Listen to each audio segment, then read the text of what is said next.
The Tudor period in Ireland, spanning from 1485 to 1603, was a time of profound transformation, marked by political upheaval, cultural suppression, and social reorganization. This era, coinciding with the reigns of the Tudor monarchs in England, saw the English crown intensify its efforts to consolidate control over Ireland. The island, however, was far from a unified entity. It was a mosaic of Gaelic lordships, semi-autonomous Anglo-Irish territories, and areas under direct English rule, such as the Pale, a fortified region centred around Dublin. The Tudor monarchs, particularly Henry VIII and Elizabeth I, pursued policies aimed at extending English authority, often through coercion and conflict. These efforts would leave a lasting imprint on Ireland, shaping its history for centuries to come. In the late 15th century, Ireland was a land of contrasts. The Gaelic Irish, descendants of the island's ancient clans, maintained their own language, laws, and customs, which were distinct from those of the Anglo-Irish settlers who had arrived during the Norman invasion of the 12th century. The Anglo-Irish, while nominally loyal to the English crown, had developed a hybrid culture that blended Norman and Gaelic traditions. Beyond the Pale, English influence was minimal, and the crown's authority was often little more than a distant concept. The Pale itself was a small, fortified area where English law and governance held sway. Beyond its borders, the Gaelic Irish and Anglo-Irish lords ruled their territories with relative autonomy. These lords often engaged in local conflicts, alliances, and rivalries, creating a fragmented political landscape. The English crown, preoccupied with its own domestic and continental concerns, had largely neglected Ireland, allowing this patchwork of power to persist. The Tudor dynasty began with Henry VI's victory at the Battle of Bosworth in 1485. While his reign was primarily focused on consolidating power in England, Henry VII also sought to stabilize Ireland. He appointed loyal administrators, such as Sir Edward Poynings, who introduced Poynings' Law in 1494. This law required the Irish Parliament to seek approval from the English Crown before enacting legislation, effectively curbing its independence. However, Henry VI's approach to Ireland was relatively cautious, and his policies laid the groundwork for more aggressive interventions by his successors.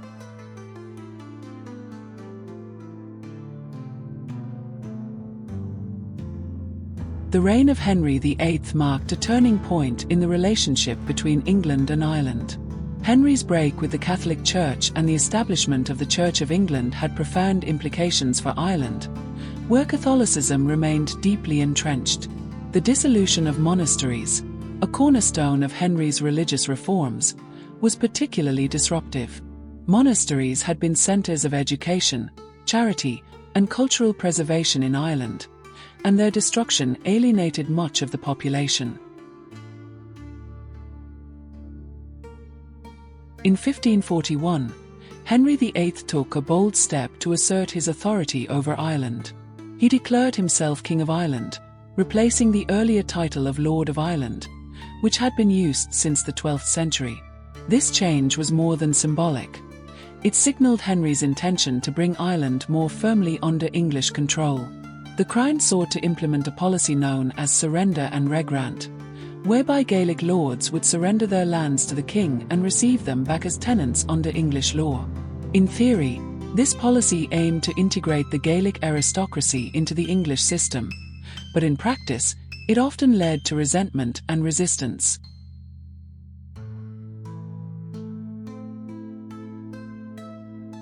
Henry VIII's religious reforms deepened the divide between England and Ireland.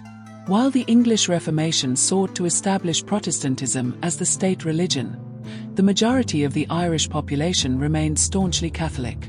This religious divide became a source of tension and conflict, as successive Tudor monarchs attempted to impose Protestantism on Ireland. Under Henry's successors, Edward VI and Mary I, the religious landscape of Ireland continued to shift. Edward VI, a Protestant, pursued further reforms, while Mary I, a Catholic, sought to reverse them. However, it was during the reign of Elizabeth I that the religious conflict in Ireland reached its zenith. Elizabeth I, who ascended to the throne in 1558, inherited a kingdom that was increasingly determined to assert its authority over Ireland. Her reign saw the Tudor conquest of Ireland intensify, culminating in a series of military campaigns and rebellions that would reshape the island's political and social structure. One of Elizabeth's primary objectives was to extend English law and governance throughout Ireland. This effort often involved the use of force, as Gaelic lords and their followers resisted English encroachment. The Crown also sought to establish Protestantism as the dominant religion, further alienating the Catholic majority. The Tudor conquest of Ireland was marked by a series of conflicts, including the Desmond Rebellions, 1569 to 1573 and 1579 to 1583, and the 9 Years' War, 1594 to 1603. These wars were characterized by brutal tactics, including scorched-earth campaigns, massacres, and the destruction of crops and livestock. The English forces, often led by figures such as Sir Henry Sidney and Sir Humphrey Gilbert, sought to subdue the Irish population through sheer force. The 9 Years' War, also known as Tyrone's Rebellion, was the most significant conflict of the Tudor period in Ireland. It was led by Hugh O'Neill, the Earl of Tyrone, and other Gaelic chieftains who sought to resist English domination. The war began in 1594 and quickly escalated into a full-scale rebellion, with Irish forces achieving several notable victories, including the Battle of the Yellow Ford in 1598. However, the tide of the war turned in favour of the English, particularly after the arrival of reinforcements under Lord Mountjoy. The decisive Battle of Kinsale in 1601 marked the beginning of the end for the Irish forces. The war officially ended in 1603, shortly after the death of Elizabeth I, with the signing of the Treaty of Mellifont.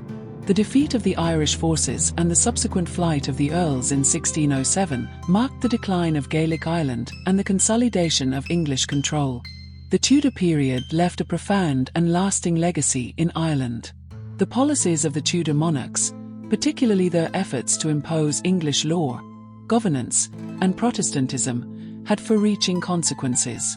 The dissolution of monasteries and the suppression of Gaelic culture contributed to the erosion of Ireland's traditional social and cultural structures. Land confiscations and the establishment of plantations, particularly in Munster and Ulster, further disrupted Irish society. These plantations, which involved the settlement of English and Scottish Protestants on confiscated lands, created deep divisions that would persist for centuries. The religious divide between Catholics and Protestants, exacerbated by Tudor policies, became a defining feature of Irish history. The Tudor conquest of Ireland also marked the beginning of a long period of colonisation and resistance. The legacy of this era can be seen in the continued struggle for Irish independence and the enduring tensions between Ireland and England. The Tudor period in Ireland was a time of profound change and upheaval.